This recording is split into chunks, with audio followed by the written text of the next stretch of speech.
Sama dengan kalau orang bertarung nih ceritanya. Di ring tinju, Mike Tyson itu kan kecil dan pendek. Tunggu dulu pukulan dia berapa kuintal. Jangan pernah kita itu judge atau menghakimi sesuatu hanya tampak luarnya. Atau menilai buku dari halaman depannya. Ini kecil, ini petinjunya. Jangan main-main. Lihat dulu kekuatannya, ukur dulu baru bicara.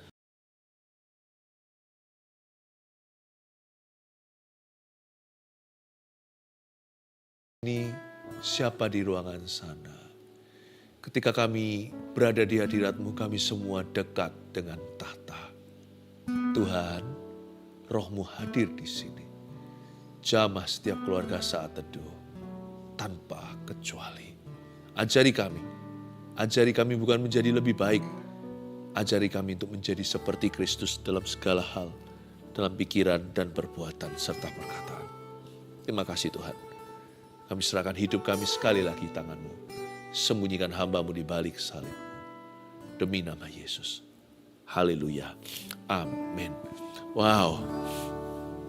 Betapa indah hadirat Tuhan. Di tempat ini saya bisa merasakan Tuhan itu nyata ya. Tuhan itu ada. Jadi please jangan gelisah. Dan kita-kita yang sudah mundur dari Tuhan, jangan cuekkan Tuhan. Jangan abaikan nanti kalau butuh baru mencari pertolongannya. Tuhan itu ada. Dan Tuhan itu ada di sini, dekat dengan orang yang berseru kepadanya. Saya ingin bagikan firman yang berjudul akibat terlalu percaya diri. Sebuah peringatan untuk kita semua, lebih baik sedia payung sebelum hujan. Yosua pasal 7 ayat 1-10. Di sini cerita tentang dosa dan hukuman akan. Saya bacakan, nanti berapa ayat saya berhenti untuk menjelaskan kepada Anda. Tapi kita jangan lupa ambil catatan maksud saya ya. Tapi orang Israel berubah setia dengan mengambil barang-barang yang dikhususkan itu. Karena Akan bin Karmi bin Sabdi bin Zera dari suku Yehuda mengambil sesuatu dari barang-barang yang dikhususkan itu, lalu bangkitlah murka Tuhan terhadap orang Israel. Hati-hati dengan zona nyaman, kita berhenti di ayat 1. Jangan terlalu percaya diri. Akibat daripada overconfidence itu bisa berakibat fatal. Dalam hal ini, Yosua dan kawan-kawan, bangsa Israel sudah mengalami kemenangan demi kemenangan. Ketika mereka sudah mulai merasakan sukses, waktu mereka mendapatkan berkat, lalu melihat penyertaan, pembelaan, lengah mereka, kurang waspada, makanya ada kasus Akan. Ingat ya, bukan orang yang percaya diri yang akan menang. Tapi orang yang bersandar pada Tuhan. Itu beda loh. Orang yang percaya Tuhan pasti berakhir percaya diri. Tapi orang yang percaya diri tidak selalu berujung percaya Tuhan. Orang yang mawas diri dan semakin bersandar pada Roh Kudus bukan gagah perkasanya. Orang gitu yang akan tampil akhirnya sebagai pemenang. Nyaris saja bangsa Israel punah. Kalau dia teruskan terus begini, Tuhan tidak beserta. Mentang-mentang sudah pernah terjadi kemuliaan. Di masa lalu ada sejarah demi sejarah keberuntungan. Tapi orang Israel berubah setia, ayat pertama. Mereka sekarang sudah beda. Dulu waktu mereka masih butuh, mereka mengejar Tuhan. Apalagi waktu ronde 1 mau masuk ke Yeriko itu, mereka lihat temboknya, mereka ngeri. Mereka cari kehendaknya. Mereka tidak maju kalau belum ketemu. Kalau belum ketemu dengan Tuhannya. Tapi orang Israel berubah setia. Meskipun hanya satu orang aja yang mencuri barang berharga. Ini kasus korupsi pertama di tanah Kanaan. Mereka sembunyikan, this is a hidden sin. This is the case for a hidden sin. Inilah kasus dosa yang disembunyikan. Meskipun satu orang, tapi sebenarnya atmosfernya sudah gak enak. Ambience atau keadaan bangsa Israel udah semuanya, maksudnya apa ya, kalau orang diberkati itu gak apa-apa, tapi kalau berkat itu jadi anestesi rohani itu bahaya. Termasuk Yosua pun terseret masuk ke dalam situasi seperti ini. Sudah mulai lengah, sudah mulai angkat kaki dan mulai santailah. Tidak lagi berjaga-jaga. Orang Israel memang berubah setia, satu yang dosa. Tapi hawa seluruh bangsa udah kayak gitu kira-kira. Tak terkecuali termasuk Yosua. Beda disiplinnya. Juga beda standar sekarang. Kalau dulu menjaga setengah mati, dulu hati-hati, saya suka bahasa Indonesia hati-hati itu, kalau jaga apa-apa harus pakai double hati. Hati-hati itu bukan berarti kecil hati. Hati-hati itu besarkan hatimu, jaga double porsi. Dulu begitu, sekarang berbeda. Standarnya nggak sama. Sangat mudah kita itu erosi. Ayat 2, Yosua menyuruh orang dari Yeriko ke Ai, yang letaknya dekat Bet Awen di sebelah timur Betel. Dan berkata kepada mereka demikian. Ini Yosua ya, bilang begini, pergilah ke sana dan intailah negeri itu. Maka pergilah orang-orang itu ke sana dan mengintai kota Ai. Dahulu kala zaman Musa, Yosua lah pengintainya. Sekarang Yosua kirim pengintai baru. Yosua sekarang kan panglima, sekarang kan jenderalnya. Dia utus prajurit ke sana. Dia utus beberapa orang. Kemudian kembalilah mereka kepada Yosua dan berkata kepadanya, lihat ya, report waktu mereka pulang, laporan yang mereka bawa sebenarnya bagus. Tidak seperti zaman dulu itu, ingat waktu Yosua pergi, dia hampir dirajam batu beserta dengan rekannya namanya Kaleb. Ketika mereka berdua optimis sedangkan yang lainnya pesimis, yang lainnya semuanya ingin bungkam mereka. Tapi kali ini bukan optimis, bukan pesimis, sombong. Coba baca lagi ayat 3. Kemudian kembalilah mereka kepada Yosua dan berkata kepadanya, tidak usah seluruh bangsa itu pergi.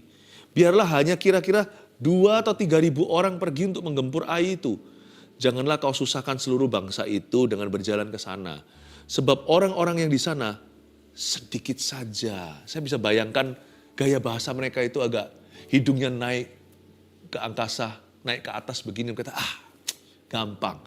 Bahkan waktu berkata orang-orang di sana sedikit saja mungkin pakai gaya tubuh seperti ini. Kecil. Mereka tidak bermaksud untuk angkuh. Tapi hati manusia yang sudah mulai nyaman. Orang yang mengira dia sudah sampai. Dia sudah telak menang. Dia punya segala-galanya. Semua angin bertiup ke arahnya. Ya. Dan seluruh dunia sisanya kalah hawa sama dia. Orang seperti itu biasanya penilaiannya pun jadi salah. Yosua kirim pengintai, tentunya intel-intelnya ini yang terbaik. Nggak mungkin sembarang kirim orang. Dia punya tanda kutip trauma. Dulu zaman Musa 12 itu 10 pengintai-pengintai yang membawa report atau membawa laporan yang sangat merugikan. Tapi itu pun lihat ya, sebagus-bagus pilihan Yosua, kalau hati manusia sudah merasa tidak perlu atau kurang perlu Tuhan, karena dia sekarang punya tentara, dia sudah punya profil ceritanya. Sebagus-bagus apapun, Tuhan tidak beserta. Lalu report yang dia dapat adalah, Yosua dapat masukan begini, tidak usah seluruh bangsa itu pergi. Ini menurut saya adalah sebuah saran untuk tidak totalitas. Saya ngerti, Ai itu kota yang kecil sih, dibanding Yeriko nggak ada apa-apanya. Namun demikian, sebuah kebodohan bahkan. Kalau kita menilai tentara dari jumlahnya. Zaman sekarang aja orang harus tahu, teknologi itu berarti. Zaman dulu teknologi sudah ada. Dicek dulu dong, jangan hitung 1, 2, 3. Dicek dulu mereka punya senjata apa, bahkan senjata rahasia apa. Tolong teliti kalau selidiki. Nggak bisa hanya mereka cuma berapa orang, nggak berarti kok jumlahnya. Tapi siapa tahu jago tempur semua, jago perang, ahli strategis. Masa bangsa Israel lupa sih, mereka juga lo kalah hawa, mereka juga kalah angka. Tapi mereka robohkan Yeriko. Masa mereka nggak berpikir bahwa itu bisa terjadi sebaliknya. Mereka berjumlah besar dikalahkan dengan bangsa yang kecil. Menurut saya terlalu gegabah, terlalu menganggap enteng kasih karunia. Tidak usah seluruh bangsa itu pergi. Saran itu tidak totalitas. Harusnya sebagai pemimpin Yosua langsung tolak tegas. No. Gini. Kita nggak usah semua pergi, beritahu alasannya. Alasannya jumlah. Ini secara militeri, secara ketentaraan aja. Ya, secara army harusnya nggak boleh sembarangan. Sama dengan kalau orang bertarung nih ceritanya. Di ring tinju, Mike Tyson itu kan kecil dan pendek. Tunggu dulu, pukulan dia berapa kuintal. Jangan pernah kita itu judge atau menghakimi sesuatu hanya tampak luarnya. Atau menilai buku dari halaman depannya. Ini kecil, ini petinjunya. Jangan main-main. Lihat dulu kekuatannya, ukur dulu baru bicara. Tapi Yosua kok nggak bisa pikir gitu ya, padahal dia itu panglima. Itulah sebabnya, kalau kita sudah nyantai rohani, bahaya. Tidak usah seluruh bangsa itu pergi. Biar hanya kira-kira 2-3 ribu saja untuk menggempur air itu. Janganlah kau susahkan seluruh bangsa itu. Nggak mau susah lagi. Ini bangsa Israel yang barusan menang baru berapa ronde. Banyak sih kematian yang ditimbulkan di pihak lawan, kerugiannya itu besar, gede banget. Hati-hati ya, sukses itu bisa merangkak, merayap, naik ke kepala kita, membuat bengkak. Mereka sudah berubah dari mental pendatangnya atau mental pejuang menjadi mental pemenang yang terlalu dini. Sudah. Padahal Kanaan masih jauh belum ditaklukkan, masih banyak bangsa yang belum ditundukkan. Mereka merasa sudah menang, nah ini bahaya. Ini yang saya sebut spirit of entitlement, perasaan berhak atas sesuatu. Perasaan pasti dapat.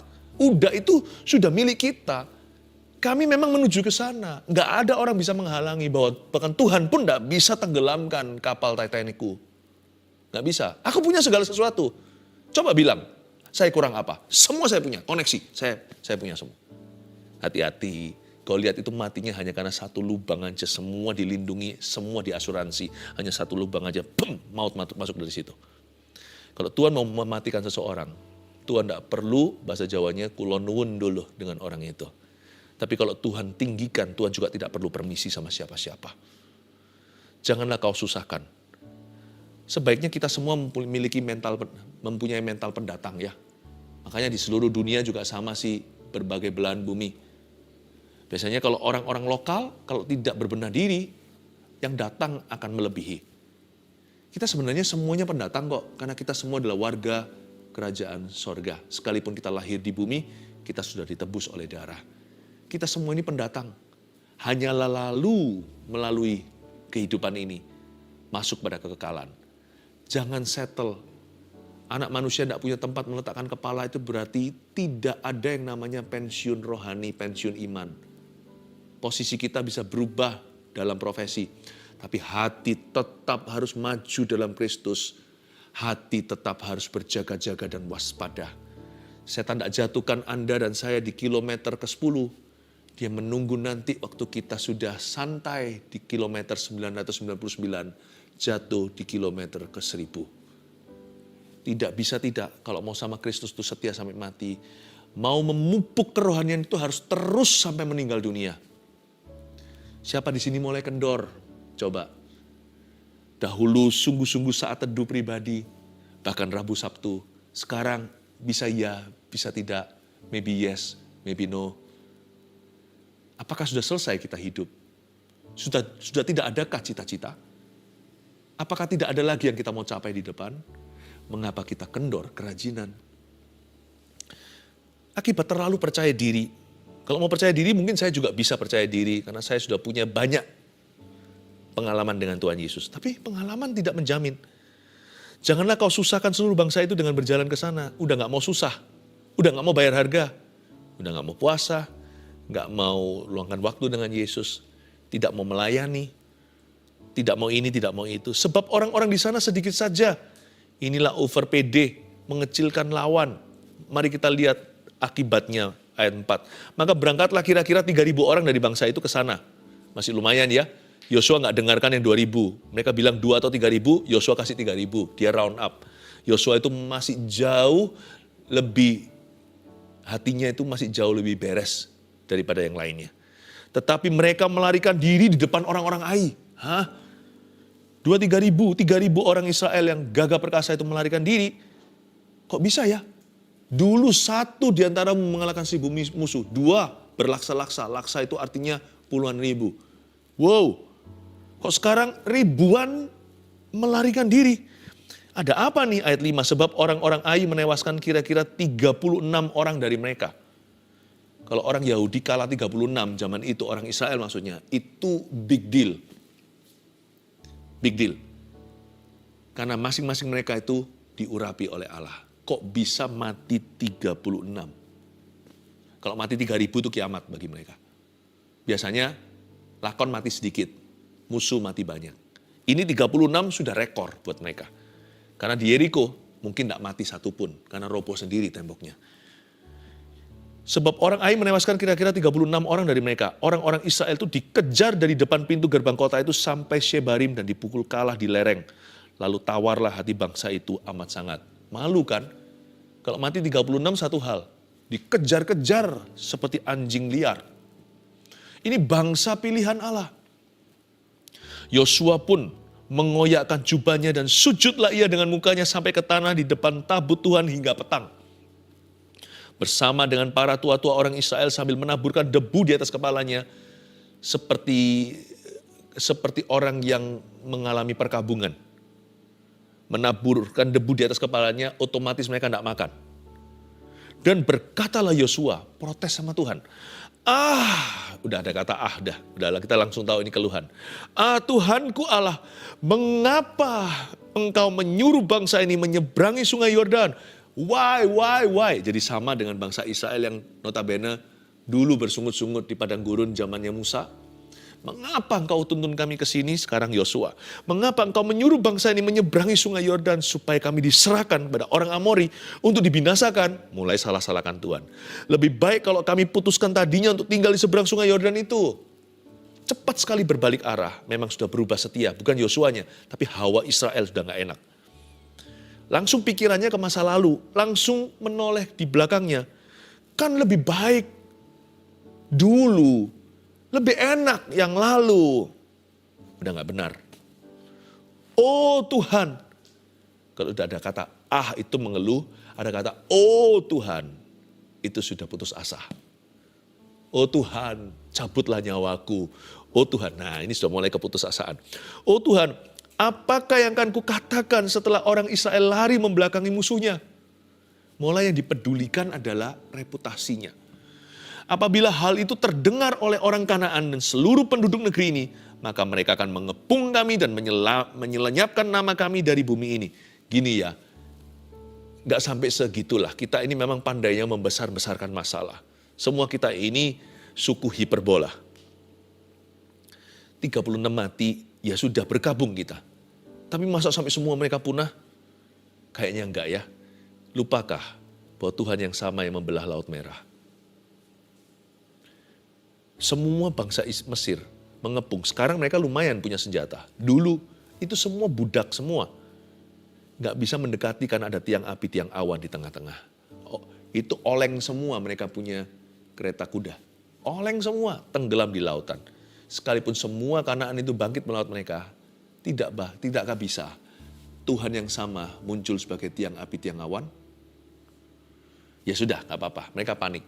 Mereka sudah tidak lagi berada di kubu iman, tapi di kubu ketakutan.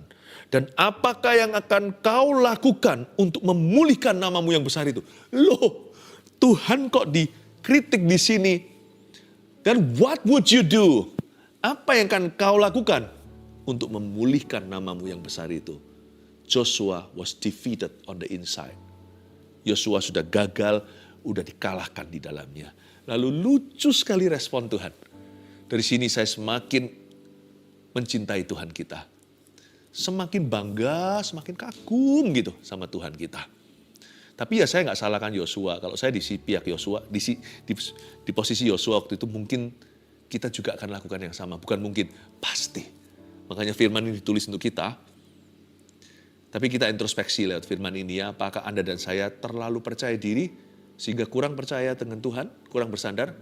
Atau kita punya percaya diri itu akibat percaya Tuhan? Nah itu coba dibedakan, ujilah. Cobalah Tuhan, lihatlah apakah ada yang serong di hatiku. Karena kita ini pinternya membuat kerohanian KW1. Tuhan mau yang asli, Tuhan gak mau plastik surgery. Tuhan tidak mau operasi plastik rohani. Tuhan mau semua asli. Lalu berfirmanlah Tuhan kepada Yosua. Coba dibaca. Bangunlah, Cilai, wake up, get up. Mengapa engkau sujud demikian? Tuhan berkata, hey, what are you doing? What do you think you are doing? Kamu lagi apa?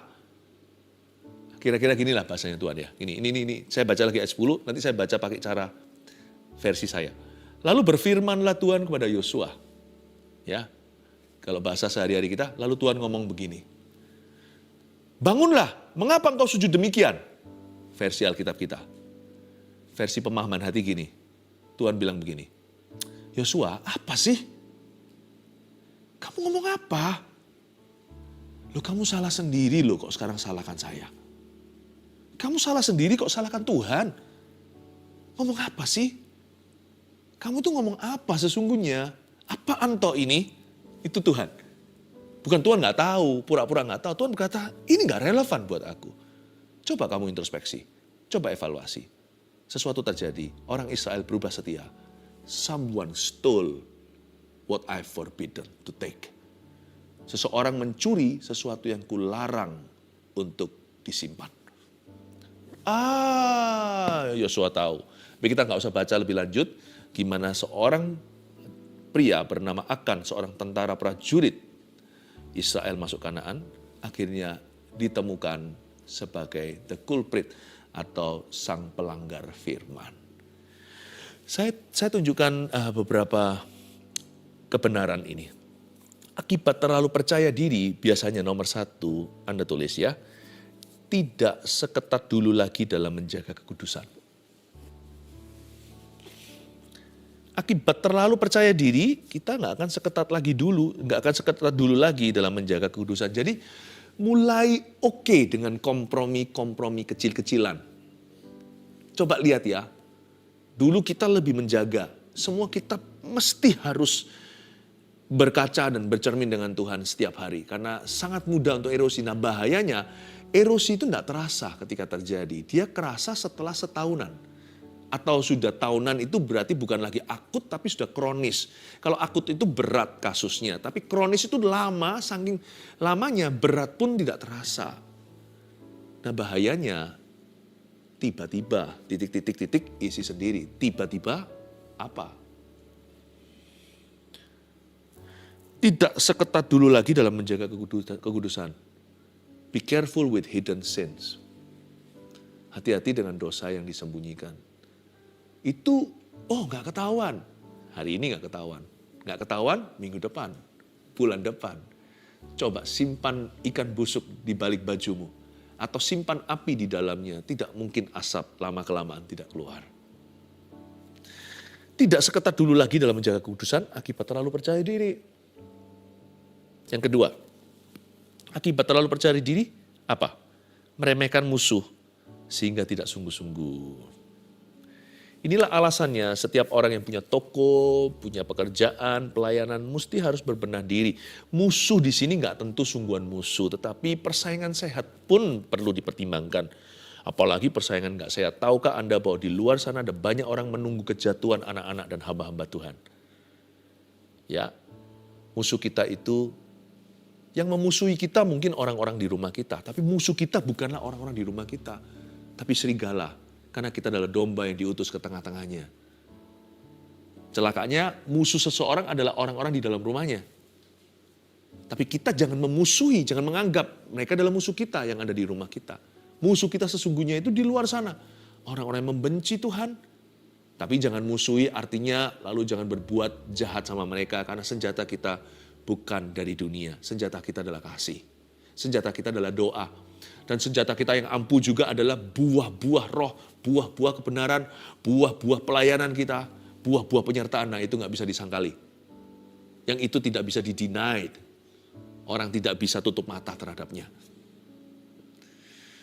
Yang disebut musuh di sini, musuh beneran atau persaingan yang sehat?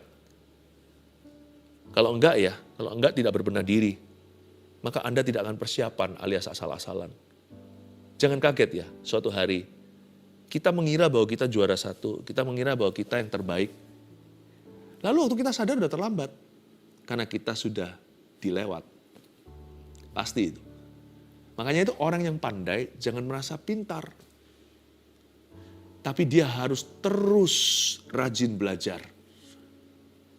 Sebab nanti jangan kira kelinci itu cepat, kura-kura di belakang. Ini hanya ilustrasi cerita dongeng anak. Tapi kalau kelinci itu di tengah-tengah berkata, tidur dulu Kura-kura jalan secara konsisten sampai ke garis akhir, kelinci kehilangan piala maupun pahalanya. Memang kura-kura pelan. Tapi karena dia tahu dia pelan, dia nggak boleh tidur. Kelinci cepat. Tapi kelebihannya adalah kelemahannya. Karena dia kira dia cepat, dia pasti menang terhadap yang lambat. Dia tertidur, disitulah dia tidak lambat, tapi dia lamban. Oleh karena itu, akhirnya dia terlewatkan. Mesti harus berbenah diri. Kalau kita sudah juara 2, berbenah diri supaya juara 1. Siapa juara 1 harus terus berbenah diri supaya tetap juara 1 dan bisa mengangkat yang lainnya pula. Kita ini di dalam perlombaan. Hidup ini sebuah race. Tapi berlomba yang benar ya, bukan persaingan yang tidak sehat. Bukan perlombaan yang jahat. Tapi kita harus selalu memberitahu pada diri sendiri, mengingatkan diri. Aku tidak boleh mengulangi kasus Ai. Yeriko udah runtuh. Kalau Yeriko runtuh, sekarang giliran Ai. Nanti kalau Anda lihat pasal berikutnya, waktu Ai dibinasakan, Yosua tidak tanggung kali ini. Dia belajar, bagusnya Yosua dia belajar dari kesalahan. Ini orang mudah untuk dinasihati, mudah ditegur oleh Tuhan. Nanti kalau Anda baca pasal 8, nggak usah dibaca sekarang. Exciting sekali. Yosua berkata, nggak tanggung. Semua kita, seluruh tentara dikerahkan melawan kota kecil itu, yaitu Ai. Bukan hanya itu, dia sendiri memimpin kaum elit.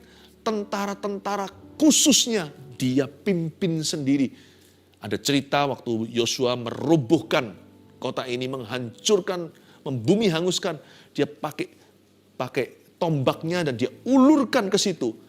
Sampai tangannya kaku. Totalitas akhirnya. Kembalilah pada sifat mula jenderal. Yosua balik lagi jadi panglima yang segenap hati melayani. Saya senang sekali melihat ini. Kemajuan Israel, pasal 7 itu setback, kemunduran, pasal 8 lompatan. Mengalami set up untuk lompatan yang lebih tinggi by leaps and bounds atau dengan lonjakan dan lompatan. Mereka mengalami kemajuan. Kadang-kadang memang kita butuh sedikit tamparan dari kehidupan untuk menyadarkan, iya, aku ketinggalan. Supaya belajar sungguh-sungguh lagi, mempersiapkan diri sungguh-sungguh lagi. Ya, supaya kita itu bayar harga lagi dan maju lebih pesat dari sebelum-sebelumnya. Yosua mengalami itu. Pasal 7 ini perlu. Tanpa pasal 7 tidak ada sisanya kitab Yosua. Puji Tuhan untuk pasal 8. Ai dibinasakan. Dia berbenah diri dan dia latihan lagi. Dia tajamkan pedangnya dan pergi berperang tidak tanggung-tanggung membawa seluruh tentaranya. Yang ketiga, akibat terlalu percaya diri ini yang paling ditakutkan. Kekalahan tiba-tiba yang terjadi sangatlah membingungkan. Karena sekali kejadian itu sudah misalnya tahunan, erosi itu bahayanya di situ. Karena dia tidak terasa waktu masih hari, minggu, bulanan. Tapi setelah itu, boom! Seperti jatuh di tengah-tengah siang hari. Seperti kejatuhan sesuatu di tempat yang terang benderang. Seperti berjalan di tengah-tengah siang masuk ke lubang. Ada apa? And you would not know what hits you. Kita tidak akan pernah tahu apa yang memukul kita. Kejatuhan atau kekalahan itu tiba-tiba. Tidak pernah orang itu jatuh semalam atau sekejap. Itu semua sudah ada latihannya. Sudah ada perkara-perkara kecil yang diizinkan, tiba-tiba jatuh gitu aja. Jatuh tidak ada prosesinya. Jatuh itu langsung gedebuk. Tapi untuk bisa lengah sampai kaki itu lemah, itu perlu latihan terus dalam kelemahan. Dengan cara mengizinkan kompromi-kompromi dan mulai menganggap ringan, enteng, lawan. Itu terus gitu. Tiba-tiba boom, jatuh ke bawah.